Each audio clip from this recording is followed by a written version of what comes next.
Hi everybody, it's me, Corey T, and in this video I want to tell you my review and my opinion on a Netflix documentary that I watched last night called The Subtle Art of Not Giving a Fuck, which is based on this book by Mark Manson. And you might have heard of this book, and sorry it's backwards by the way, because this book is a New York Times bestseller, like all books seem to be. Isn't that weird? Like, all books are like New York best time seller. I don't know how they work it out. But anyway, it's been a very popular book nonetheless. Very, very popular book. Probably because of the very interesting title, The Subtle Art of Not Giving a Fuck, which kind of makes you think that this is a self-help book that's going to help me to not give a fuck about things. Well, actually, I mean, it's kind of like that, but actually it's really, really interesting because this documentary is about this guy and his life and the way that he used to live. And so interestingly, at the beginning, he talks about his past trauma and the stuff that he went through that led him to living in a way that was completely avoiding his own pain and his own feelings and emotions, completely scared of responsibility, completely scared of commitment. And he was kind of running away and he wasn't treating people very well. Relationships were falling apart and he was kind of putting the blame on them and always the victim. So one thing that I want to highlight and point out to you and this community and the people who follow me and people who are in difficult situations with a specific person or whatever is that this guy who was in this documentary is literally showing us living proof that people do change. People do actually become aware of the way that they're living and behaving, and they do evolve and we do grow. And quite often when you're thinking about relationships and things, people will say, people never change, a leopard never changes its spots, it's just the way it is. Once he's like that, he's always going to be like that, move on, and all of these things. And obviously there is a massive level of taking responsibility for yourself in the moment and, not waiting around. But the fact is that he's living proof that people do change. People actually do change. He's one of many examples. I always use Russell Brand as another example of someone who really transformed himself. And that actually change is possible, not just for you, but for your person, for any relationship, for anyone, change is possible. And in this documentary, he's really talking very openly and clearly and reflecting on the way that he used to be. And it's like, there's a night and day. There's like, this was me then, and this is me now. And it just shows you clearly that people actually can and do change. So if you want an example of someone who's woken up to themselves and to give you inspiration that things can be different, then watch this documentary for that reason, but also because you personally will get something out of it. The things that I really resonated with personally about it was his general approach to life. So he's talking about how many of us were brought up in this era and in this community especially is a really good example of you can do, be and have anything that you want, and how that actually can fuel this sense of entitlement and huge intolerance for disappointment and huge intolerance for our human emotions that we are going to experience in life. We're not going to get through life without things sometimes being a little bit shit, right? That's just a fact of life. Sometimes things are going to be really awful.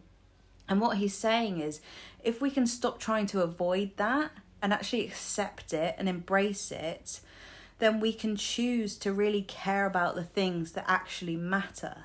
So care about who you're spending time with, care about what you're worrying about, because at the end of the day, as morbid as this sounds, we're all going to die. And he the way he puts it so beautifully, especially at the end, is very, very heartwarming. And he does it not in a morbid way, not in a kind of pessimistic, life actually sucks and we're going to die way, which is, how this might come across, but it's not how it is at all. It's about being able to pick the things and choose the things that we do give a fuck about, actually. I think I really liked it because he's echoing what I've been saying saying to you guys about, you know, feeling our emotions, being strong enough to handle these emotions so that we can get through life and actually feel stronger and more capable of experiencing life, knowing that we can handle the disappointments and the negative feelings that we're inevitably going to feel. It doesn't mean that we can't create amazing things. It doesn't mean that miracles are not possible. It doesn't mean that. It just means that we're accepting the fact that there is both in life. That's part of the deal. That is literally part of the deal. We get all of the emotions and we can't avoid them. So we might as well get good at experiencing them so that we can humble ourselves, be less entitled, and therefore be less disappointed when things don't go the way that we thought they should be, and we're trying to have control over everything. It's actually a really, really empowering documentary that could be quite liberating, also quite confronting for people. It's really interesting to me that Johnny sent it to me in the first place, because, you know, he saw a lot of himself in the documentary, and I see a lot of him in it as well, and I think, oh my god, that is literally like how he used to live, you know, like escaping, finding ways to just not feel his stuff and run away and avoid commitment and everything. That's the way that he used to be. And so even the fact that he watched this and told me that he recognized himself in it was like, wow, gosh, you know, things have changed. Things really have changed to the point where he can acknowledge that and see it and accept that it's true.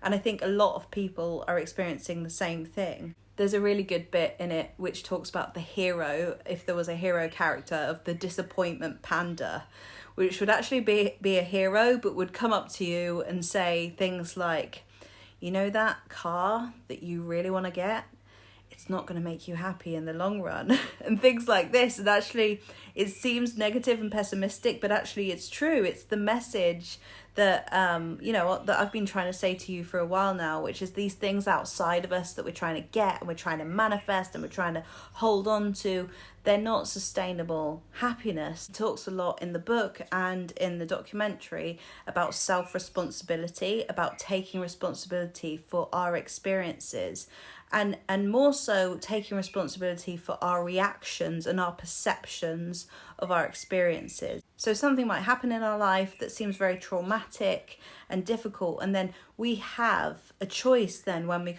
become conscious enough, to create a perception and a view of that thing that empowers us rather than, you know, crushes us down and makes our life hell and puts us into a victim mentality. So he's very much talking about, you know, himself and the way that he used to live and how he used to perceive things and how he used to blame the world, blame the corporations, blame the government, blame everything, blame his ex-girlfriends.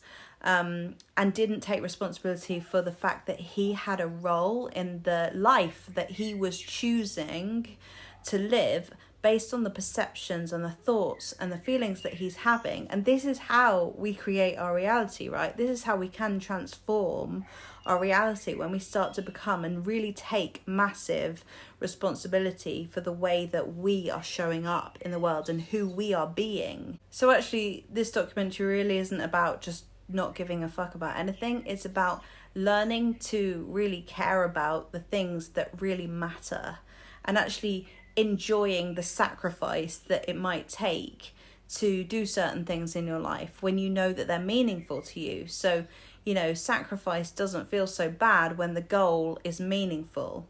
You know, commitment doesn't feel so bad when the goal is meaningful. And consistency and practice doesn't feel so bad when the goal is meaningful. So when you choose the things that you have to focus on with intention, and you're not a victim of your circumstances, then your life can dramatically change.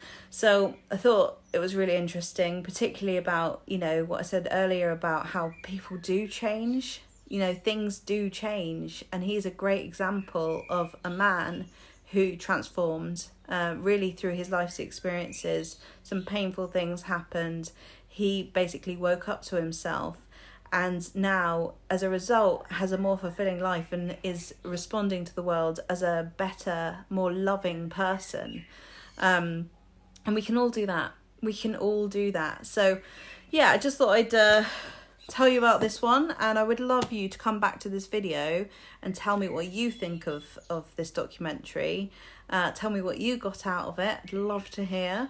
And if you have any questions about it based on, like, I don't know, I guess some of you might be thinking, how does this come into manifestation? Like, if we're accepting that sometimes life is out of control and out of our control, and sometimes, you know, we have to accept that bad things happen. If we're the, you know, creator of our reality, then how can manifestation come into that? Honestly, I really think that view of I can do anything and I'm the operant power, I know it's empowering when you first say it, but if you actually think about it, what it does is it creates tension, it creates shame within yourself, it creates stress in your body, because you are wanting so much control over your life, and that is no way to live. Right? So as much as it might initially seem like, oh good, I can avoid disappointment completely because I'm the operant power. I know that feels good in the moment, but if you think about it, if you really think about it, how much control do you really have? How much control do you really actually have? If you're honest with yourself, since you have been thinking, I'm the operant power, how is that going? I'm sorry to break it to you and be the disappointment panda here, but how is that going? You know, because if you can actually accept that, okay, maybe if I surrender and I say, you know, I'm going to trust life. I'm just going to trust life. I'm going to trust that my life is flowing perfectly on time, exactly as it should. And me in my beingness, I'm choosing to view my life as positively as I can, to choose positive outcomes, to choose positive realizations from anything that might happen. Seek the support that you need and do the things that you need to do to make your life a positive life. That's where you do have full control of your mindset. You do have full control of the way that you view things. You have full control over your choices in how you choose to respond to life. Right? We don't have control over, you know, disasters that might happen in the world, or certain ways that some people might behave, or any of these things. But we do have control, full control over how we respond. And sometimes we might not have the consciousness to respond as we would like to, but having the willingness to be able to choose to reflect on and transform and feel these emotions is where mastery comes in, right? This is where self-mastery and self-reflection, self-awareness is so powerful. And this documentary is a really good example of someone who became very self-aware and therefore changed his life. Let me know how this sits with you. If you're skeptical about this documentary, having listened to what I've said, watch it because then you'll be able to form your own opinion. And yeah, I'd love to know what you think. So if you would like any extra support, would like some one-to-one coaching, or you would like any more information about my courses, my Conscious Creators Masters Academy, then I'd love to hear from you. You can book a session online, or you can email me or send me a direct message, and I'll see you in the next video. Bye.